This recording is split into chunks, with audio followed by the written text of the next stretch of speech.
Hey everybody, Brian Miller, Small Town Movie Watcher, and this is take number 3 for my day, and I think take number 5 for trying to do this review or thoughts, initial thoughts on the movie Cars 3, the third movie in the Disney Pixar not Marvel, cinematic universe of Cars.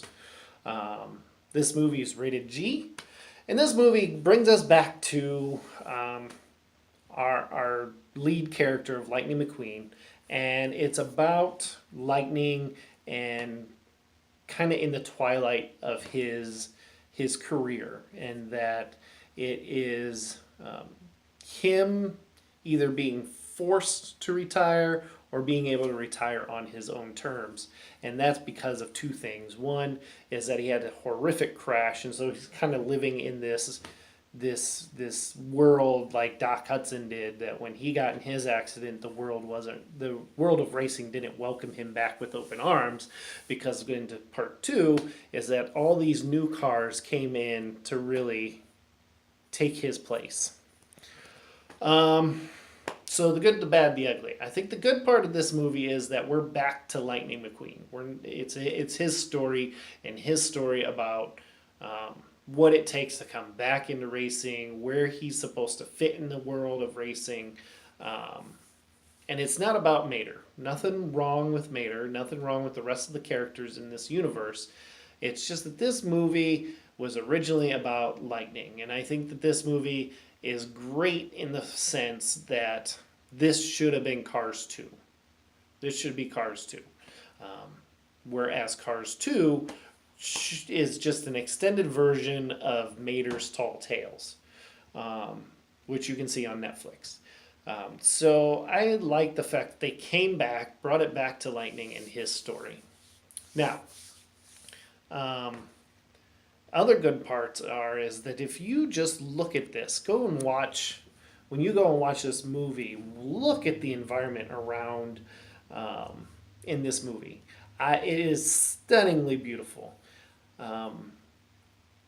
I think you started seeing it with the short last year in front of Dory called Piper, and then you saw it in front of Finding Dory. You saw it in Finding Dory, and then you see it even more now. Is that the sand on the beaches, the water in the ocean, the shading and coloring, and trees and mountains, and the environment is just spectacular. It's almost like they went out and they filmed this stuff, and then they just overlaid the animation, the CG that they wanted to do. And I think that's just fantastic. So the environment on this movie is beautiful. The other good parts of this is that I think that the movie does a good job of pulling out the good parts of some of these athletic movies that you know out there. I see aspects of Rocky. More importantly, I see aspects of Rocky. I mean, the original Rocky, Rocky 2, Rocky 3, and Rocky 4 in this movie. I see things from Days of Thunder. I see things from even Talladega Nights. The one with Will Ferrell. There's some spots. If you know that movie, there's a scene that's particular in there that you might say, "Yep, pulled directly from there." So I think that this movie does a really good job of pulling these good parts from there to build their story. Laura really up there, watch the video up there, says that one of the good parts is that it pulls basically this training montage from Rocky 4, that Ivan Drago has all the best stuff, the Russian boxer. He has all the best stuff to make him the best athlete. And then Rocky, or in this case it'll be Lightning, goes old school in his training, and that he doesn't need all of this. He just needs to, in Lightning's case, he needs to feel the sand underneath his wheels again. So I think that it does a great job of pulling those things in. I think that the voice casting was good. I don't think that there's much wrong with that. So the bad. Here is the bad. This is bad ugly. Michael Keaton was the voice of Chick Hicks in Cars 1. However, in Cars 3, it's some other dude. Some other dude. This disappoints me greatly. So every time Chick Hicks talks, which is at least a dozen lines, the voice is completely different, and it throws me for a loop every single time. That is my one downfall of this movie. The wrong voice for Chick Hicks. Man, we have. There's a book that our children have. It's 5-minute stories, Disney's 5-minute stories from Cars, and Chick Hicks is what is the main villain throughout this book. All these stories. So in my head, whenever I read this to my children, the voice is Michael Keaton in my head. So now I got this conflicting interest of these two voices. So this kind of makes me mad. They could have gotten a sound-alike guy. I don't know, but whatever. They had their reasons. I'm sure it was because he was busy filming Spider-Man Homecoming.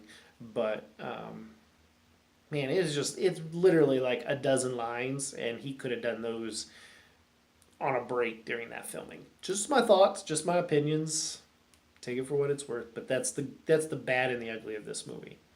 One other good thing about this movie that I really liked, and I hated at the same time because it makes you teary-eyed, it makes me misty-eyed, was the short before the movie called Lou, about lost and found stuff on an elementary school's playground.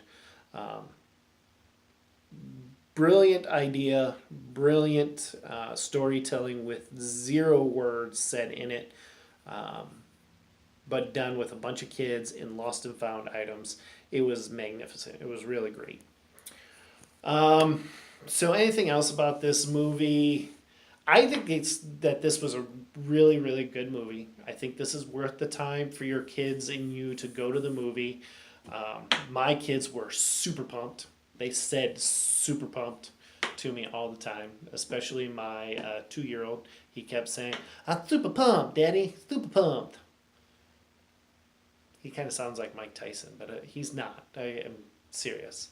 But he was really excited for this. I told Laura when the original Cars came out in 2006, so we saw the preview in 2005, I think, Christmas 2005. I said it looked like a stupid movie, and here it's become one of my children's favorite franchises.